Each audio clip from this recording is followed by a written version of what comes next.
All right, welcome to the Young Turks. Cenk, Uygur, and Kasparian with you guys. We got a lovely show for you on this Thursday evening. Lovely, of course, is a subjective term.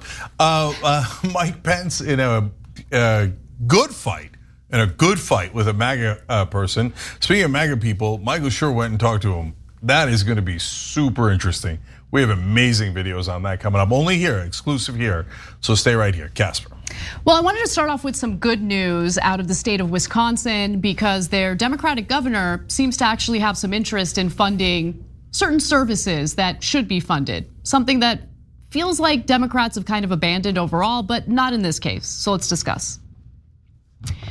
Using his veto powers, Wisconsin Governor Tony Evers has signed a new state budget that increases funding for public education for the next 400 years.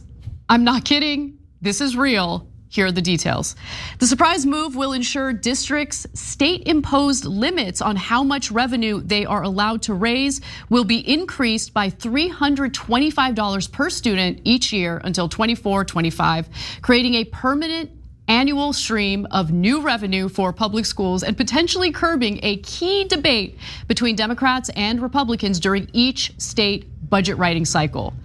I love this. Okay, so let's talk a little bit about how the governor was able to do this. Apparently the veto power that he has here is part of a negotiation or some deal that he made with Republicans. Usually when it comes to Democrats, they're on the losing end of these negotiations, but certainly not in this case.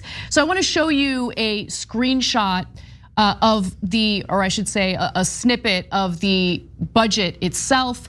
And the red indicates what the governor changed in the budget proposal. So Evers crafted the 4th-century school aid extension by striking a hyphen and a 20 from a reference to the 2024-2025 school year. The veto was one of more than 4 dozen the Democratic governor made to reshape the $99 billion 2-year state budget that Republicans had passed last week. So he's able to make alterations to it and then sign it. And so among the vetoes, you should know about the other actions he's taken here, was the majority of the centerpiece of Republican lawmakers' budget plan, a $3.5 billion tax cut that focused relief for the state's wealthiest residents. The reshaped budget will provide $175 million in tax relief and won't condense the state's 4 income tax brackets into 3, as Republicans proposed, according to the governor. So just to kind of summarize that, I know there's a lot of wording there. What he decided to do was cut taxes a little bit, but not for the highest earners in the state. He maintained some tax cuts for middle-class earners while keeping taxes the way they are for higher earners in the state. He refused to condense the brackets from 4 to 3, which obviously was meant to redistribute wealth from the bottom to the top. Honestly, that's usually the way it works. I have more details for you, but Cenk, what are your thoughts? Yeah, so first of all, I don't like this kind of executive authority where they go, okay, here's a bill that's sent to me, and George Bush started this. It was called a unilateral executive authority, right? And he goes, okay, well, I'm crossing this part out. I'm just rewriting it entirely. Now the executive branch does it. The judicial branch does a different version of it. There were liberal activists on the Supreme Court. There are now conservative activists on the Supreme Court. And they just keep taking laws and going, nah, I don't like it. I'm gonna change it to this, this, and this, right? So that's not your job. Having said all that, I love this. Wait, why? Because what do I tell you guys on the show all the time? Uneven playing field, right? The Republicans do tactics like this all the time, 24/7. And I always ask, hey, do we have governors? Are there blue states along with red states? So what's going on? Can somebody fight back? And so we did, in this case, Tony Evers did. So God bless him. So if they don't like it, they shouldn't have given him that authority. I don't think any governor should have that authority, whether he's a Democrat or a Republican. So, okay, so they've decided to give him the authority and he decided to use it. Okay, sad day for you, Republicans, and that's how it works. If you don't like it, go to any of the red states where they do stuff like this every single day. And I hear what you're saying, Cenk, because whenever there's broad executive power at a time when your preferred politician, Tony Evers, he's got the Republicans like tied up. I don't know if they can. The audience can hear it. There's someone like banging in a building next to us. Anyway. No, it's probably some idiot. But anyways, all right, let's keep going. But anyway, so Tony Evers is great, and obviously he has a lot of the priorities that progressives would want, certainly when it comes to things like keeping taxes the way they are for the highest earners, ensuring that there's adequate funding for public education for years, in this case, centuries to come. But what if some Republican gets elected in the future in a gubernatorial race and has the same executive powers, right? You don't want that. So I can you're looking far ahead in the downsides of this kind of executive power, and I totally concur with that. That being said, I didn't want to focus too much on that component of it because this is a giant win for progressives, for Democrats. I love what he did here. Yeah, and let me give you more context too. So the Republicans vetoed a lot, struck down a lot of the things that the governor wanted, the Democratic governor, like expansion of Medicaid, expansion of having paid family leave in Wisconsin, which would have been incredible for mothers. It's a great progressive priority that a great majority of the citizens agree with. So they struck all that stuff down. So he's like, oh, you don't like that? Well, then I'm gonna strike down your tax cuts for the wealthy. Sad day for you. You strike down things for the average man. I strike down things for your donors. And that's how we play this game. So the fact, I'm telling you, I'm floored by this. I've never seen a Democrat fight back like this. It is amazing. Okay, I gotta give you more details, right? Because Republicans in the state are stewing. And so Robin Vos, who's a Wisconsin assembly member, a Republican, contradicts themselves in this statement, but here's the beginning of it. Vetoing tax cuts on the top 2 brackets provides hardly any tax relief for truly middle-class families. And then goes on to say his decision also creates another economic disadvantage for Wisconsin, leaving our top bracket higher than most of our neighboring states, including Illinois. So what are your real concerns here, Robin? Is it middle-class earners or the highest earners in the state of Wisconsin? It's the highest earners. How did we know? Because you just said it.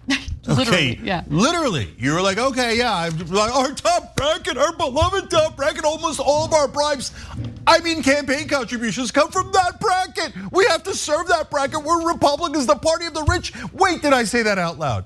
We're the party of grabbing power even when we didn't earn it and we didn't get enough votes, but now we're worried about Tony Evers grabbing power?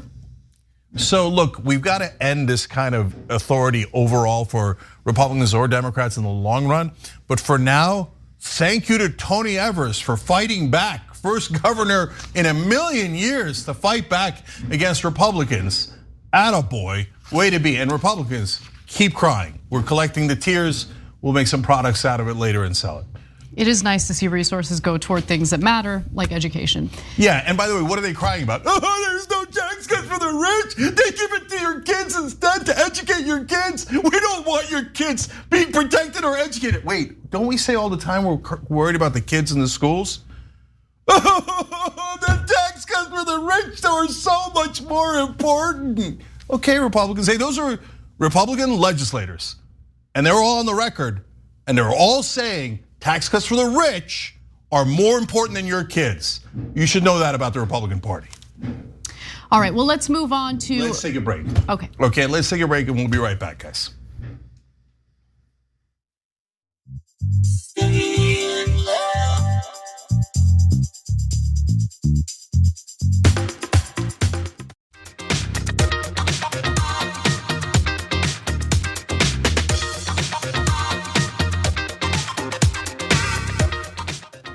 All right, back on TYT, Cenk and Anna with you guys, more news. Well, let's get to an update on a story from just last week. After federal agents spotted and chased Taylor Taranto outside the D.C. home of former President Obama, they say they found these guns, hundreds of rounds of ammunition, and a machete in Taranto's van parked nearby. The feds had already been trying to arrest Taranto for allegedly being part of the mob that attacked the Capitol January 6th, for which he faces 4 misdemeanor charges. Taylor Taranto, the man you just witnessed in that video, the man who was arrested in Obama's DC neighborhood just last week, was discovered with weapons and was also live streaming in the area the exact same day that Donald Trump shared Obama's address on Truth Social. That is the update to the story. The prosecutors have written a memo in this case indicating that there could be a connection between Trump's post on social media and the actions that Taranto took on that day. Taranto, who had an open warrant for his arrest related to the riot charges, the January 6th riot charges, was arrested last week in Obama's neighborhood with firearms after claiming on an internet live stream the day before that he had a detonator.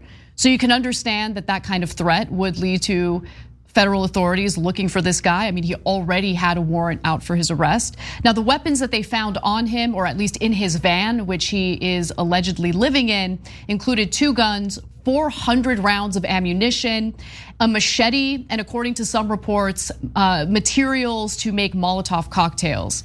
There wasn't a bomb or with a detonator found in the van, at least as far as we know at the moment. He was, again, also found to be living in the van. He's originally from Seattle, but when he was discovered and detained, he was in DC. Now, thanks to this new memo, federal prosecutors have provided more details about him and what the allegations against him happen to be. Let's watch. Federal prosecutors told a judge Taranto could have learned Obama's address from a social media post by former President Trump. They alleged Trump posted what he claimed was Obama's address on his Truth Social platform, the same day Taranto was arrested near the home. Taranto is also accused of targeting Democratic Congressman Jamie Raskin of Maryland, who led Trump's second impeachment. They say Taranto posted a video on June 18th inside an elementary school near Raskin's home. Now, I want to get to the threats against Raskin in just a moment, but real quick, so on that day that he was found in Obama's DC neighborhood, he also said in a Telegram post, quote, "We got these losers surrounded, see you in hell, Podestas and Obamas." And when it comes to the Raskin-related allegations, apparently on Sunday, June 18th, Taranto and several others entered an elementary school near Raskin's home, with Taranto live streaming the group walking around the school, entering the gymnasium, and using a projector to display a film related to January 6th. And that, again, is according to the prosecutor's filing. Taranto stated that he specifically chose the elementary school due to its proximity to Raskin's home, and that he is targeting Raskin because he's one of the guys that hates January 6 people, or more like Trump supporters. And it's kind of like sending a shockwave through him because I did nothing wrong. And he's probably freaking out and saying stuff like, well, he's stalking me, the filing said. Yeah, that's because you're stalking him. Yeah, you're at with a machete and 400 rounds of ammunition near his kid's elementary school, you freaking lunatic. So there is, letting him out of prison would be insanity, total, utter insanity.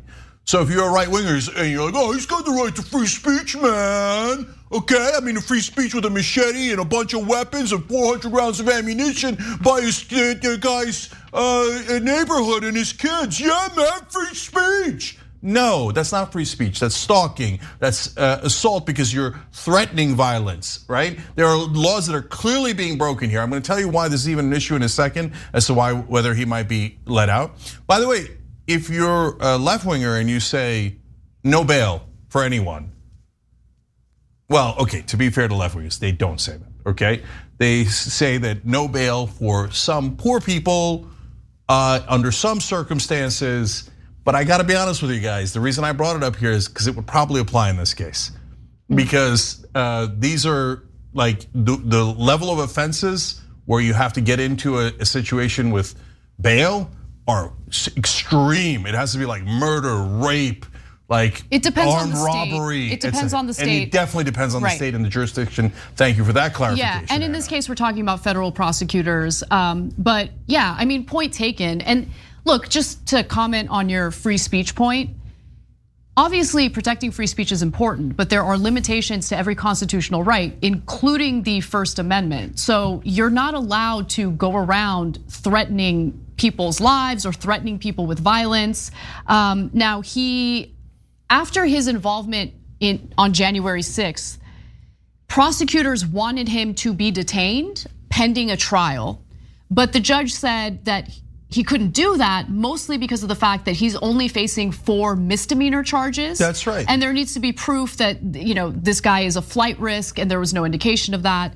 So they did not detain him pending a trial.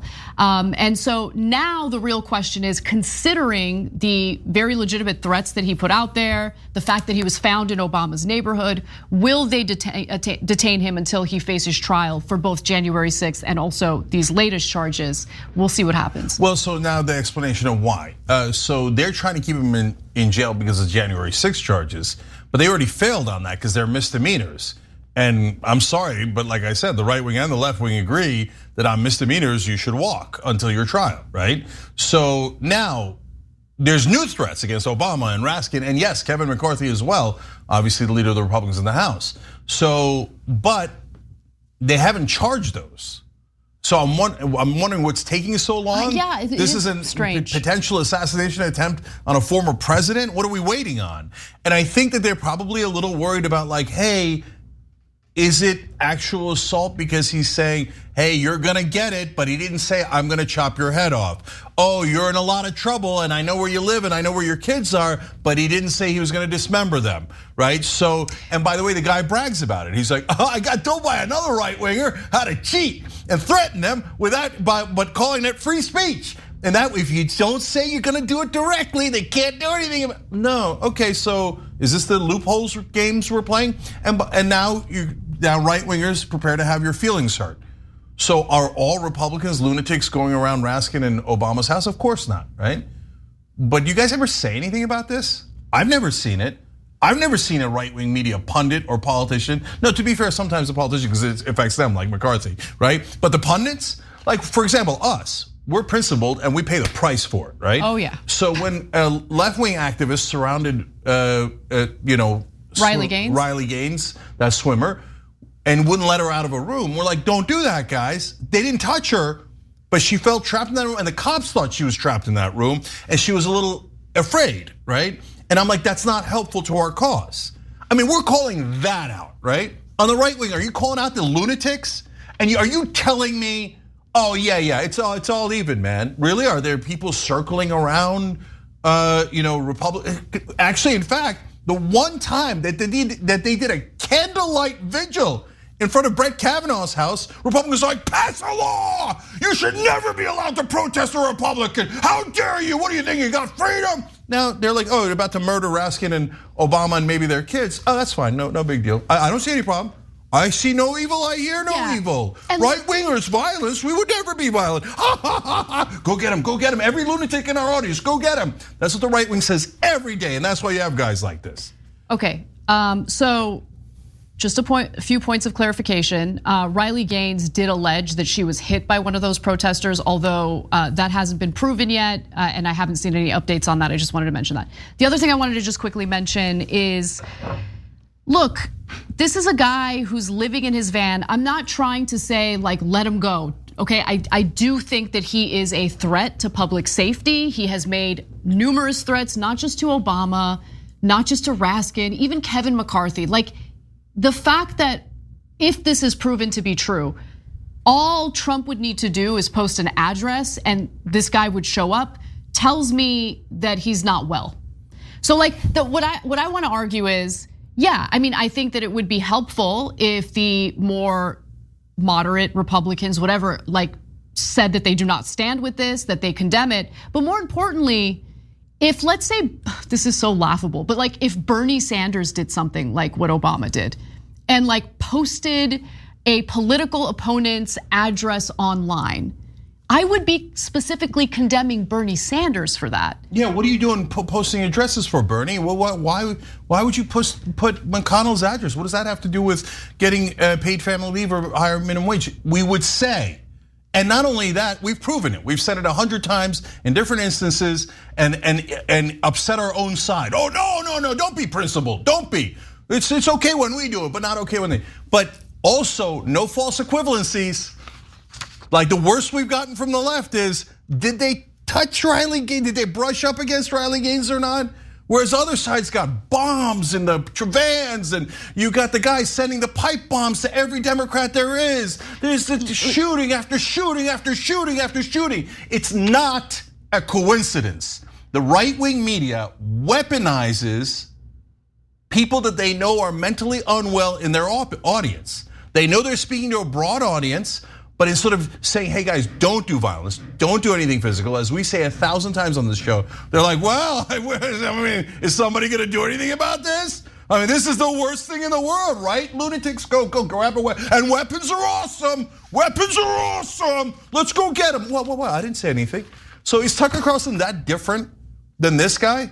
Who's like, hey, technically, I'm not sure I did anything illegal. Okay, I just told you these are the worst people on earth, and that maybe somebody should do something about it, and that your most important right is the one to have a weapon against government tyranny. If you just happen to think that thing's tyrannical. Maybe you should go into Pelosi's house with a hammer. Maybe you should go to Obama and Raskin's house with machetes and weapons.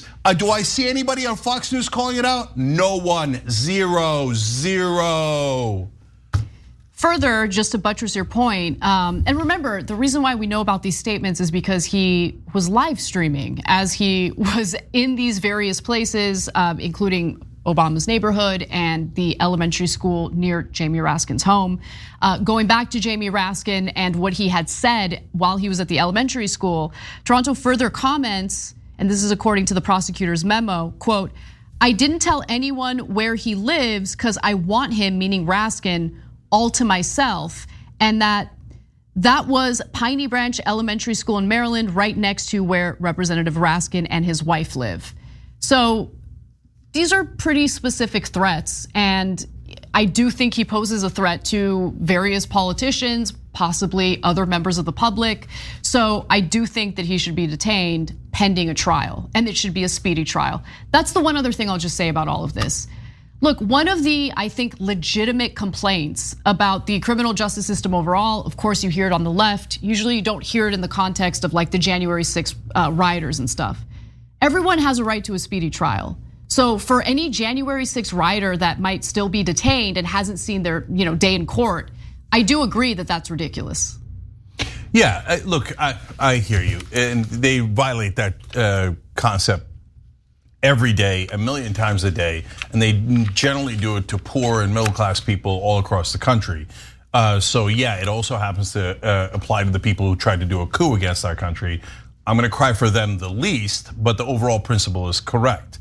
And I'll tell you what, if I had Secret Service protection and this guy thinks it's cute to threaten my kids, I'd educate the Secret Service on stand your ground, okay? Because the last time white right-wingers came to attack and murder government officials, chanting things like hang Mike Pence, half the cops let them in. So I would be very clear with the cops and the Secret Service. If this guy's anywhere near my kids with a weapon, remember what stand your goddamn ground is, okay? And let's go, because what, the right wing is allowed to murder everyone, but the left wing can't even protect our kids? No, I'm not gonna agree to an uneven playing field.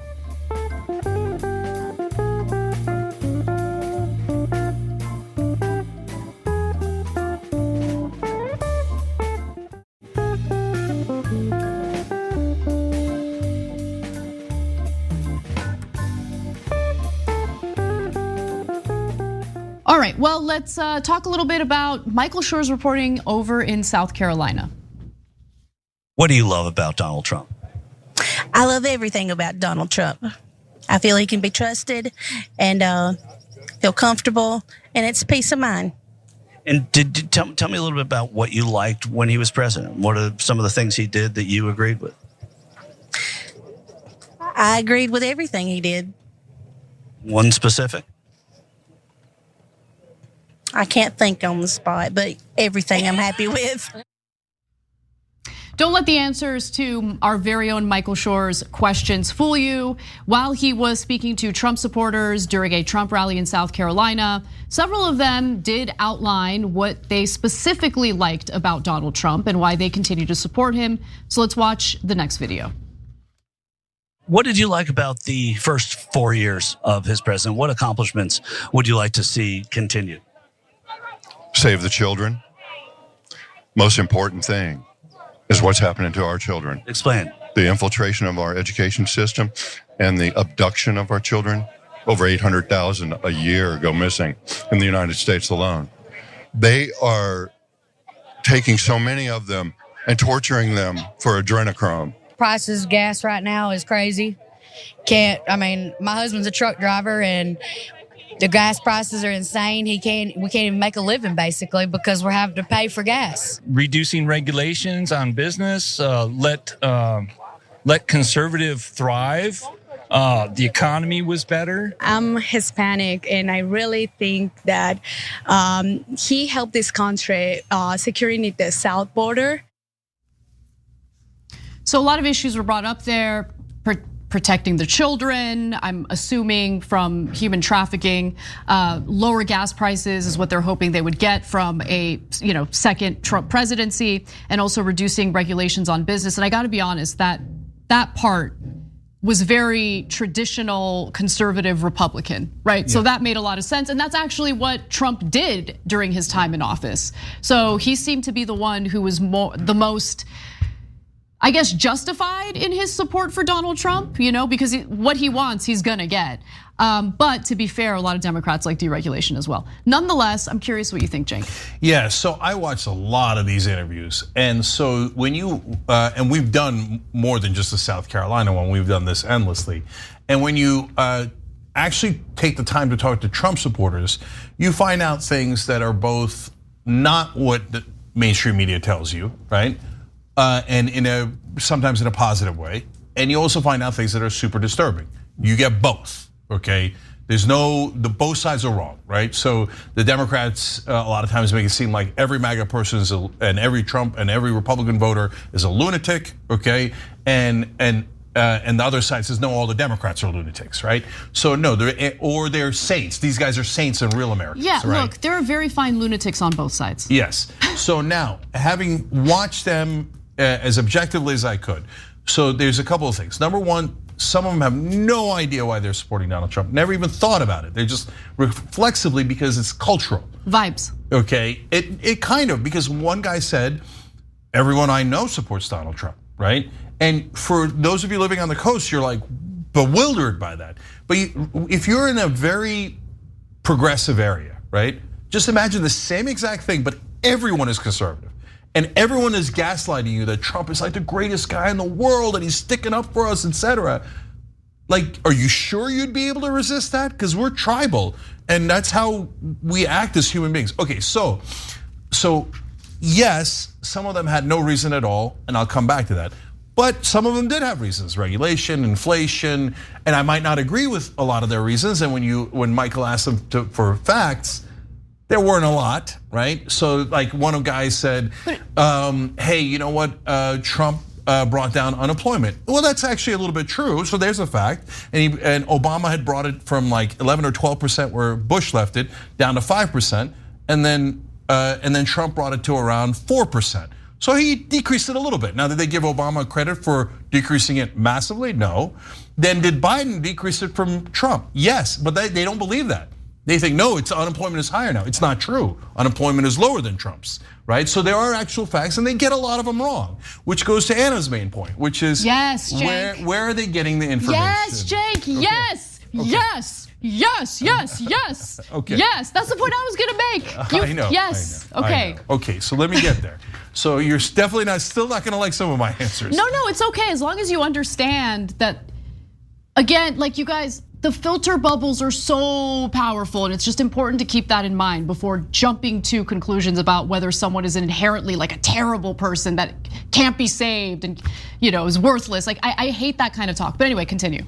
So like when you look at something like the guy saying, "Oh, they're abducting the children," adrenochrome or Andromeda Galaxy or whatever the hell the crazy conspiracy theories are, right? So that's the one where they rip off the kid's face and wear the thing and then drink their blood and blah, blah, blah, and they genuinely believe it, right?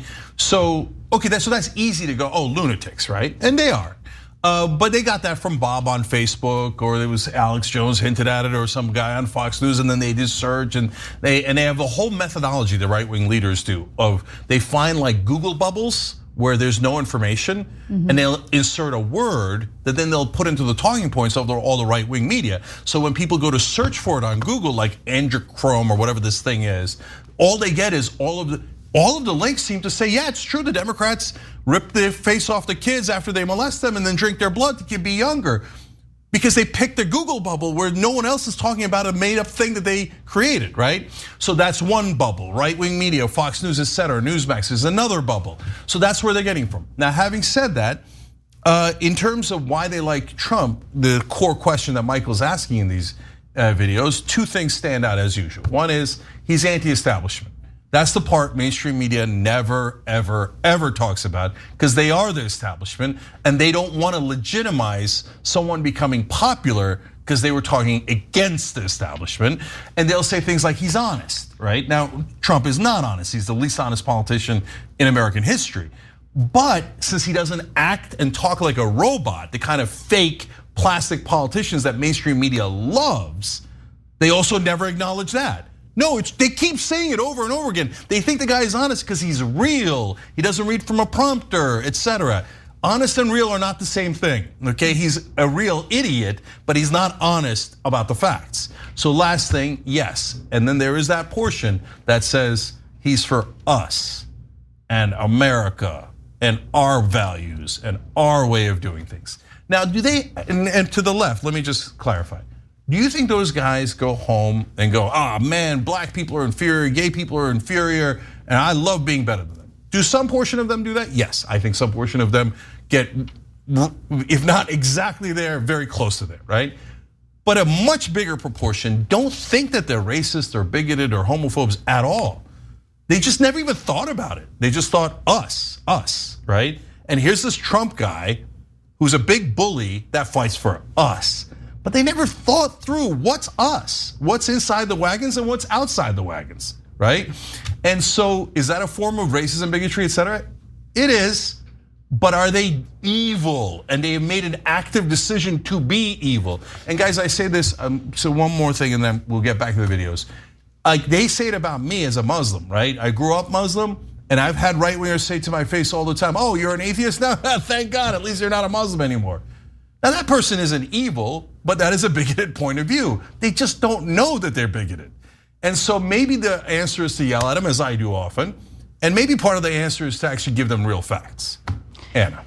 Yeah, I mean, look, I just want to address that one of the answers there really stood out to me, and it was the woman whose husband is a truck driver, that's his livelihood, and she's frustrated about gas prices.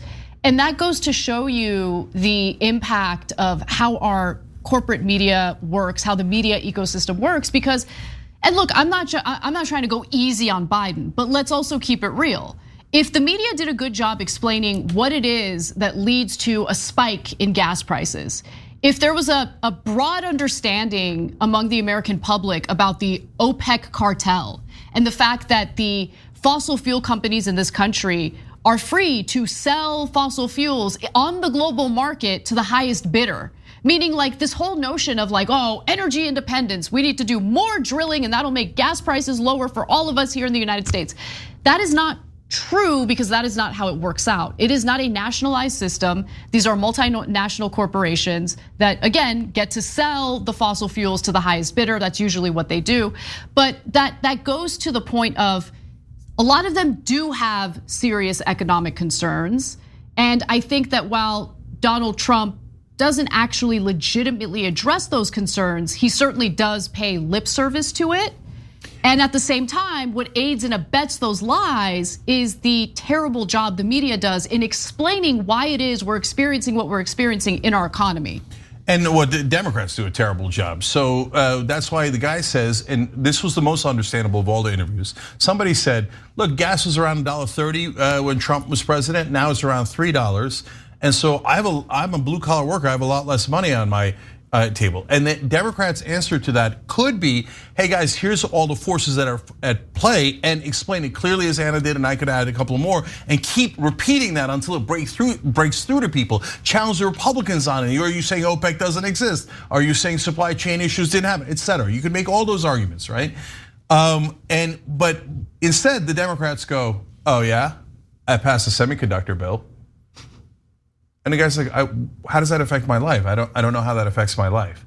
And everybody on cable news goes, semiconductor bill, semiconductor bill. Oh, Biden is so liberal, Biden is so wonderful, Biden did more bills than anyone else.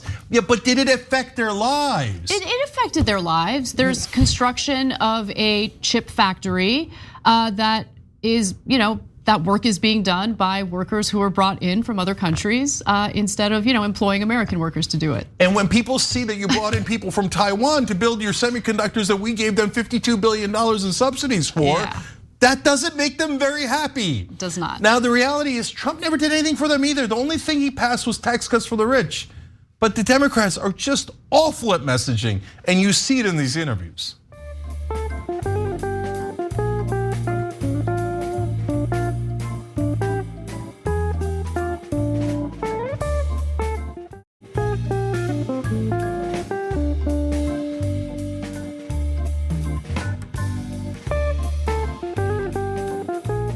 All right, I want to move on to a different question that Michael Shore asked them about, so let's talk about that. While our very own Michael Shore was at a Trump rally in South Carolina, he asked Trump supporters about Hunter Biden. And the question, yes, was a trick question. The answers were fascinating. Let's watch. And what do you think of Hunter Biden? I think he's kind of a snake. Think he should be impeached? I do. All right, thanks so much. Have fun today. Do you think that Hunter Biden should be impeached? Absolutely. Yeah, that's where you hear all the rules are the same for everybody, but it just doesn't feel like they're the same for everybody. Would you like to see Hunter Biden impeached? I see him in prison. So impeached and in prison? Yes, sir. I mean, they got Trump on all this. Why, he ain't no better. Do you think that Hunter Biden should be impeached? Impeached? Yeah. He's not a political. We have a winner. What, does she get a prize? Thank you. I've asked this question to like a ton of people today. You were the first person to say that he can't be impeached. Look at you. Get it, girl. All right, so a lot of people obviously had the wrong answer because you can't impeach someone who isn't in government at all. Hunter Biden is not in government, although we hear a lot about Hunter Biden from the Republican Party. Cenk, what are your thoughts? Yeah, I got mixed feelings about this one too. Look, I don't want to fall into the trap of going, the average person doesn't know politics that well. Let's be honest, we could do it to anyone. Anyone, exactly. Okay. And you know this because you used to see Jay Leno do it, Jimmy Kimmel do it. You just go ask people on Hollywood Boulevard; they have no idea. By the way, and then the media loves to laugh at them. And I gotta be honest; sometimes I laugh. Okay, a lot of times I laugh.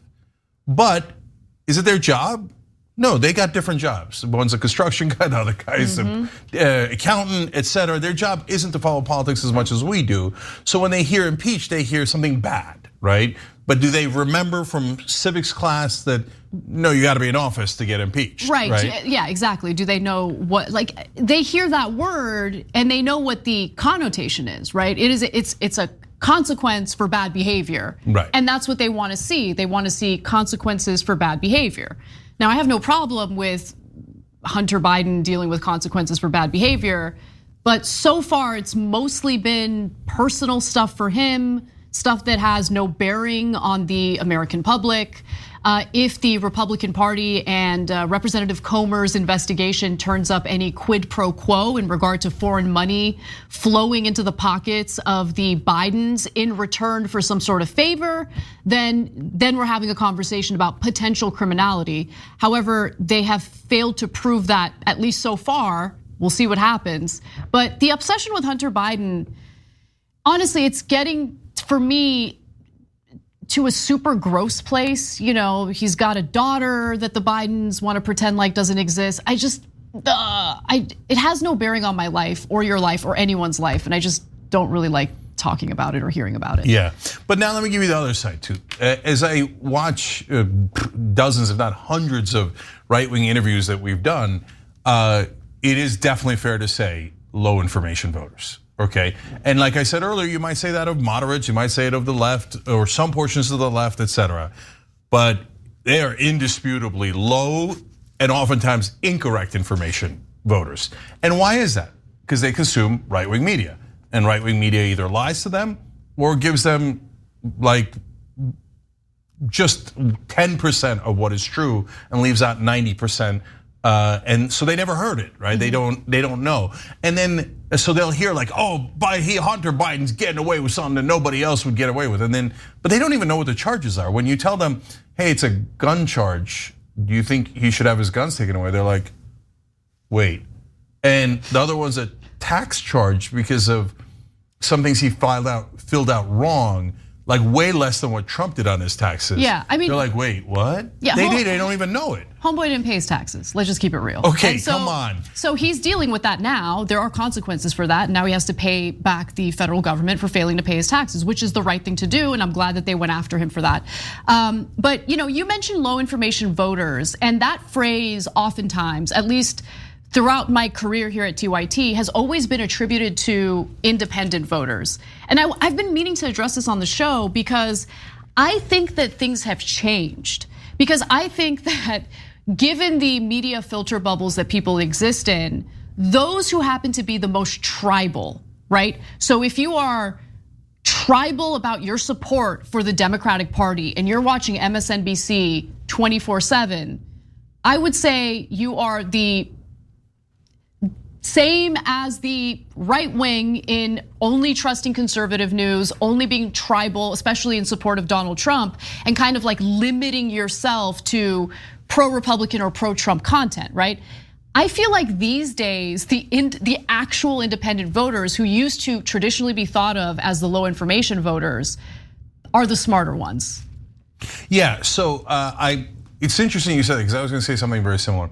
The word independent, there's two words that are very misused. The word independent has changed completely as to what it means. Because in the old days, it was independents that really were low information voters. I remember those days, right? There was people who knew what was going on. They were Democrats, Republicans, plenty of people who didn't know. But the people in the middle were like, Mitch McConnell and Bernie Sanders. I can't tell the difference, right? Now, independence is not like that at all. Most of the independents today are sick of the Democrats and Republicans. They can't stand them. Why? Because they have more information. It's like a lot of younger voters are independent because they go, so you want me to back the corporate Democrats who are gonna outsource my job, never deliver on anything they ever said, and then like I'm supposed to cheerlead for that? No. You want me to support the Republicans who want to just give tax cuts for the rich and saddle me with student debt? No, right? So they're independents. But nobody ever clarified that word changed and doesn't mean what it used to mean. Another word that's a total mainstream media trick is moderate. Moderate is actually a fine thing, a wonderful thing. A genuine moderate. Yeah, a genuine moderate that's in the center of the country. There's nothing wrong with that at all. That's democracy, right? But no, the mainstream media uses a trick. They do a little sleight of hand like Tucker used to on Fox News. They say moderate is the one that says bipartisan in the middle of Washington, not the country.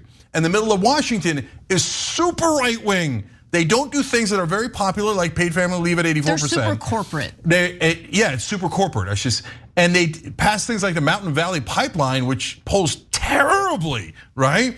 And they do all of these incredibly unpopular things, like passing more tax cuts for the rich. And even though those are extreme positions, only backed by about a quarter of the country, everyone in mainstream media comes out and goes, moderate. Joe Manchin's a moderate, all these Republicans are moderates, Biden's a moderate, they're all moderates. No, they're extremists for corporations. So there's nothing but magic tricks here in terms of how they do this stuff. And then to Anna's point about, look, if you're on generally the left side, this is more for the folks that are like mainstream Democrats. These are the MSNBC watchers that I'm referring to. Yeah, let's keep it real. Yeah. So again, I love you guys. And there's, but it's our job to tell you what we think, right? And I got to tell you, brothers and sisters, when the anchors on MSNBC tell you that when Republicans take millions of dollars in campaign contributions from the Koch brothers, etc., they're evil and awful and are bought by those guys. They imply that. But when Nancy Pelosi and Schumer and Biden take the same money, no, it doesn't affect them at all. Oh God, they're having principled debates, and then go to CNN. It's even worse. They're like the Republicans and the moderates, so honorable, so decent, so moderate, so bipartisan. So, oh my God, what do you think? What is your ideology? There's no ideology. All there is checks, legalized bribes, and mainstream media lies to you probably more than any faction of media, right? And why? Their number one customer is politicians. Last midterm, they got $17 billion funneled to mainstream media in the form of political ads. You think they're gonna bite the hand that feeds them? So as you look at these Trump supporters and you see them saying things that aren't true and some things that sound crazy, name me something crazier than politicians are decent, honorable people who are not at all affected by millions of dollars in legalized bribes, and they're having ideological battles. I don't know anything crazier than that. Spicy Pence when we come back from the break.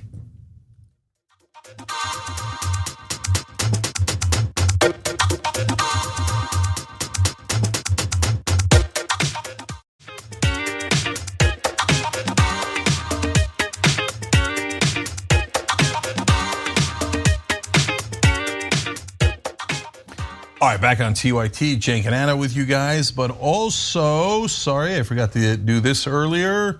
Kurt Hale upgraded membership, and you can do that through the join button too. And Kurt, thank you for doing that. And Ignacio Flores just joined us, and we appreciate that as well. And Dr. Doom gifted a membership. You guys are amazing. You could all do that through the join button below the video on YouTube. Anna. Well, we've got a spicy take from former Vice President Mike Pence. Do you ever second guess yourself? That was a constitutional right that you had to send those votes back to the states. I know by God's grace I did exactly what the Constitution of the United States required of me that day. I kept my oath. Former Vice President Mike Pence was in Iowa when a voter who was very unhappy about his decision to not go along with Trump's demands to reject electoral college votes on January 6, 2021, expressed her displeasure with him and said that he was responsible for Joe Biden's presidential win. He very clearly disagreed and was spicy in the process of doing so. Let's watch more. You were commenting on the fact that all of these problems belong to Joe Biden, and they do. However, if it wasn't for your vote, we would not have Joe Biden in the White House. Right. Joe Biden shouldn't be there. And all those wonderful things that you and Trump were doing together would be continuing, and this country would be on the right path. Do you ever second guess yourself? That was a constitutional right that you had to send those votes back to the states. It was not like you were going to personally elect him. We all know by the number of votes that were there who won that election. We do know who won that election based on the number of votes, electoral college votes, and Pence did respond to her and explained how the process actually works. Let's watch. The Constitution of the United States in Article 2 says the job of the Vice President is to serve as the presiding officer of a joint session where you open and count the votes. Don't take my word for it, go read the Constitution. Not really, I say this with great affection and respect. The Constitution is very clear. My job was to oversee a session of Congress where objections could be heard, and I made sure that objections would be recognized. So we would hear whatever evidence or whether debate there was, but the Constitution says you open and count the votes, no more, no less. The Constitution affords no authority for the Vice President or anyone else to reject votes or return votes to the states. I'm sorry, ma'am, but that's actually what the Constitution says. No Vice President in American history ever asserted the authority that you have been convinced that I had. But I want to tell you, with all due respect, I said before, I said when I announced, President Trump was wrong about my authority that day, and he's still wrong. So, in other words, read the Constitution, bruh.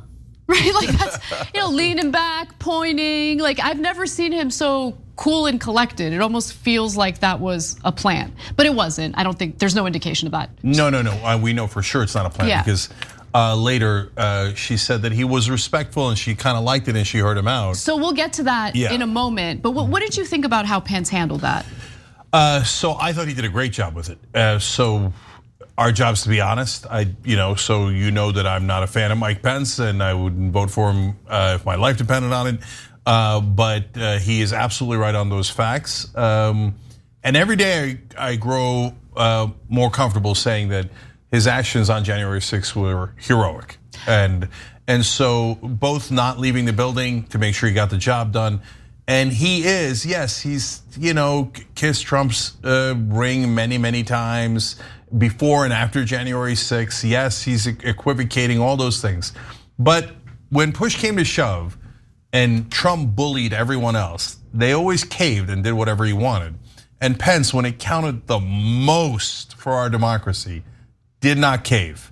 And you got to give the brother that. And his answer here was near perfect, not just because he's factually correct, but he said it in a way where he was not fighting with the person, he was not insulting them, he was getting them to maybe open their mind to facts they never heard because they listened to right-wing media and Donald Trump. I'm actually shocked. Well, let's do this. Why don't we get to the next video? Because CNN caught up with her after that exchange to see if she was persuaded. How did she feel about how Pence answered her questions? Let's watch. What do you think after hearing Mr. Pence's answer? I believe he's a good man. I love the fact that he is strengthened by his faith. But I really do feel like he altered history. Would you consider supporting Mr. Pence after listening to him today? I would consider it, but he has that one hiccup. Okay, never mind. You oversold that video. I hadn't seen it before the show. Oh, but that's because I was about to say, but she also said. Yeah, I thought maybe he persuaded her. And and I was gonna give her a lot of credit and it was gonna give me a little hope for the future of this country because if that had happened, it would communicate to me. No, if you talk calmly to people and you explain how the process works, they're persuadable. At least in this particular case, that didn't happen. No, but it's ironic, but I'm more hopeful about that than you are because she was listening. She didn't go, I hate him. She said he's a good man and she'd consider supporting him. I've never seen MAGA with someone that Trump told him crossed him and was a traitor and all that stuff. Say, no, I'm open to considering him. And there she was, open to considering him. I mean, to be fair, she's a woman. We're just a little more tethered to reality and like to practice common sense. I'm just kidding. But no, I mean, there's something, there's something about her character that just stands out and is a little different from the stereotypical Trump supporter that the media loves to blast. Yeah, to me, she was like the prototypical voter that you talk about, the MAGA voters. Like, not that they're all like that. Anna just says that there's a big contingent, and I agree with this, that it is just got the wrong information, right? And maybe they were predisposed to that wrong information. Maybe they wanted to hear the wrong information, but they definitely got the wrong information. You could tell from the entire exchange that she genuinely thought that Trump had won and that Pence screwed him by going outside the Constitution when the exact opposite is true. Right. So she didn't come in there with like, let's get the Democrats by cheating and ending democracy. I want to be part of the coup. No, she doesn't know. She just doesn't know. Nonetheless, she does say he altered history. But in a sense, that's kind of true. She doesn't mean it that way, but Pence altered history in the right way, right? If it was a complete lackey who had no spine at all to Trump, they would have gone in there and tried to complete the coup and bring in the fake electors. And that would have been a very different timeline. Okay, I have a question about that though. So let's say Pence really had no spine at all, and when it mattered most, he ceded to Donald Trump's demands. I mean, that had a real chance of working. Really? Yeah, I'll tell you why. I'll tell you exactly why. And that's why I love that Jack Smith is pursuing the fake elector scheme. Okay. Because that's at the very core of what I actually think was an actual attempted coup. Okay. And so not the rioters. The rioters are just wasting time, distracting. And the point of the rioters were not to take the building and keep the building. The point of the rioters was to intimidate the politicians into saying, okay, we'll bring it back to the states. Because if Pence listens to Trump when he's supposed to just count the states, that's his only job in the Constitution. He cannot disagree, he cannot change them, right? And the Constitution is very clear as he outlined. If instead he said, screw the Constitution, I'm gonna go with what Trump says. Okay, Wisconsin says Biden won, I don't believe him. We're sending it back to Wisconsin to get us the real electors. Well, then they can't certify the vote that day because he literally blocked the proceeding to certify the vote. Correct. What happens when they go back to those states? Well, a lot of those states have, even though they voted for Biden, they have Republican-held legislatures. And the Republican legislatures got the fake electors ready. And a lot of those fake electors signed a document saying, I'm the real elector, and they handed it into the federal government. And Jack Smith is now flipping those guys, the prosecutor. And he's getting them to admit, yeah, I was lying, I'm not the actual elector. And so- Isn't that fraud? Yeah, that's why they're in a lot of trouble. Okay, but my point is, and I'm sorry for dragging this out, but I am genuinely curious. So if Pence had done something unconstitutional and went along with what Trump wanted, and if you had all these fraudulent electors essentially giving this victory to Donald Trump, wouldn't the Democrats sue? Wouldn't they take this to the Supreme Court? And wouldn't? And look, I get that the Supreme Court is right wing. Yeah. But as we have shared with you in various rulings as of late, they actually sided with an employee versus the actual corporations in a recent case. No, I'll tell you why. Yeah. So look, would the Supreme Court then go, screw the Constitution, we're going with the fake electors? Well, in 2000, the Supreme Court said, screw states' rights, even though they pretend to be in favor of states' rights, and they literally stopped Florida from counting. And they said, no, Bush won, we don't want you to count it, okay? And so that, the Supreme Court has already stolen an election. That's not 1% hyperbole. Secondly, here, there's a mechanism with which they could have used to steal this election. They could have said, hey, listen, the state legislatures say one thing, you Democrats say another. It's a political question, and we're invoking the political question doctrine. So that you guys deal with it politically, it's not for us to decide. Elections are your business, not our business, okay? Good point. And if they do that, then the Republican legislatures go, sorry, the fake electors are real.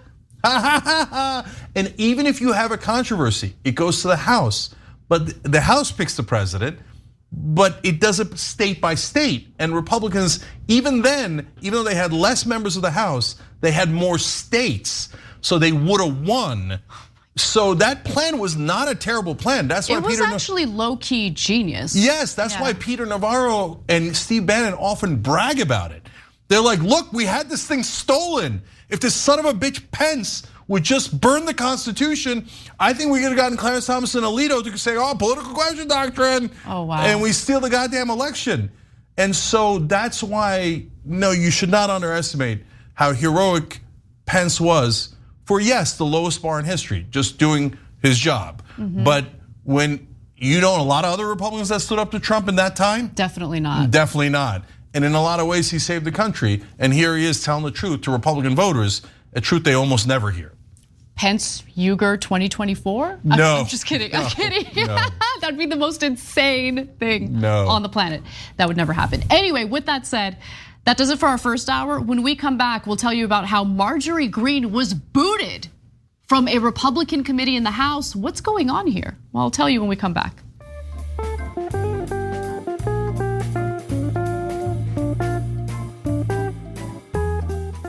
Thanks for listening to the full episode of The Young Turks. Support our work, listen ad-free, access members-only bonus content, and more by subscribing to Apple Podcasts at apple.co/TYT. I'm your host, Cenk Uygur, and I'll see you soon.